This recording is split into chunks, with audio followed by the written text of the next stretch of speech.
Welcome to my channel. এই ড্রেসটা আজকে যে আমি বানিয়েছি এর নাম কেপ বা পঞ্চুও বলতে পারেন।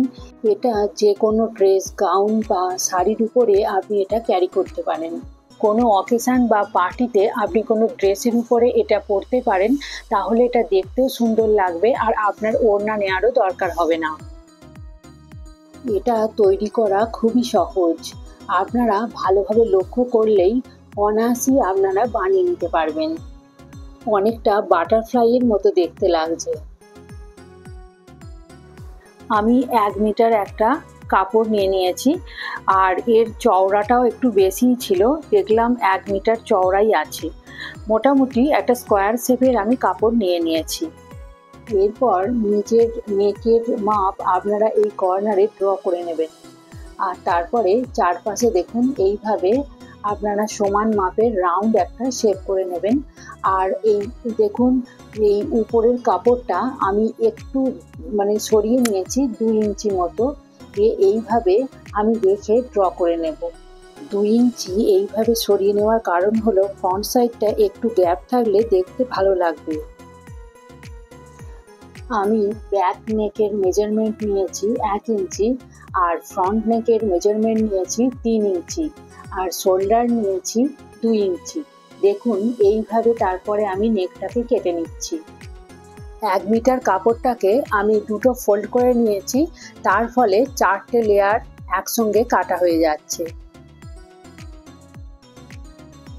এবার দেখুন নিচ থেকে আমি 2 ইঞ্চি একটু কাপড়টাকে সরিয়ে নিয়েছিলাম, ওটাকেও আমি কেটে নিলাম। তারপর আপনারা এইভাবে রাউন্ড শেপে কেটে নেবেন। আমি এটাকে পুরো রাউন্ড করিনি, সামান্য একটু আমি নিচেটা স্কোয়ার শেপ মতো দিয়ে নিয়েছি, কেননা আমি এটা বেল্ট দিয়েও পরবো, তাই আমি এইভাবে বানিয়েছি। আপনারা পুরো রাউন্ড শেপও করে নিতে পারেন। তারপর দেখুন আমি বায়াস পট্টি বা তিরছা পট্টিটা কেটে নিলাম। তিরছা পট্টি বা বায়াস পট্টি কম কাপড়ে কিভাবে কাটতে হয় সেটাও আমি আপনাদের সঙ্গে আগে শেয়ার করেছি, ওটা দেখে নেবেন। তারপরে দেখুন এর পুরো এজটাতেই আমি এই বায়াস পট্টিটা লাগিয়ে নিলাম। এরপর আমি কলারটাকে কেটে নেব। কলারটা প্রথমে আমি বক্রমের উপর কেটে নিচ্ছি, তারপর কাপড়ের উপর রেখে কাপড়টাকে কেটে নেব। ভিডিওটা অনেক বড় হয়ে যাবে, তাই ডিটেলে কলারটা আমি দেখালাম না। আপনারা যদি জানতে চান তাহলে পরে আমি আপনাদেরকে কলারের কাটিংও শেয়ার করে দেব। এরপর বক্রমটা কাপড়ের উপর রেখে আমি কাপড়টাকেও কেটে নিচ্ছি।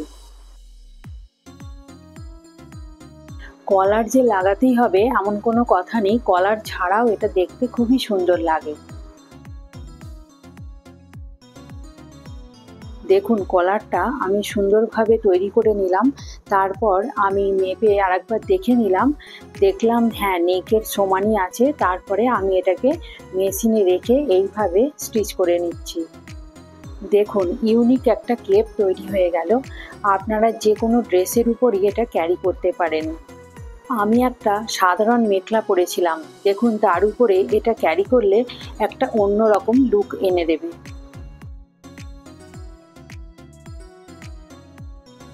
ভিডিওটা ভালো লেগে থাকলে সাবস্ক্রাইব করে আমার পাশে থাকবেন আর ফেসবুকে দেখলে পেজটাকে ফলো করতে ভুলবেন না।